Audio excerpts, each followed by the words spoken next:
السلام علیکم ورحمۃ اللہ وبرکاتہ۔ انسان کی خوش قسمتی ہوتی ہے کہ جب وہ اپنے اللہ کو ہر حال میں یاد رکھے، تو چاہیے ہے کہ ہم اپنے اللہ کو یاد رکھنے کے لیے ایک عمل کیا کریں کہ ہر دن جو نوافل ہوتی ہیں نوافل کے اندر 2 3 4 نیتیں کی جا سکتی ہے، اکٹھی کی جا سکتی ہیں۔ 2 رکعت نفل صلاۃ توبہ کی نیت سے اور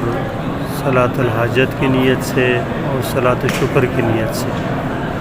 ان نیتوں سے انشاءاللہ روزانہ ہر شخص کو چاہیے کہ وہ 2 رکعت نفل پڑھے، تو انشاءاللہ اللہ تبارک و تعالیٰ کے گناہوں کی سے توبہ کی بھی توفیق نصیب فرما دیں گے اور حاجتیں بھی اللہ تبارک و تعالیٰ ہر دن کی پوری فرما دیں گے، اور اس پر جو اعمال اس نے کی ہیں تو اس پر اللہ تبارک و تعالیٰ اعمال ہیں، نعمتیں ہیں اللہ پاک کی، تو ان پر شکر کی بھی توفیق عطا ہو جائے گی۔ تو ہمیں چاہیے کہ روزانہ 2 رکعت نماز دن میں بلکہ صبح کے ٹائم میں اپنا ایک معمول بنا لیں،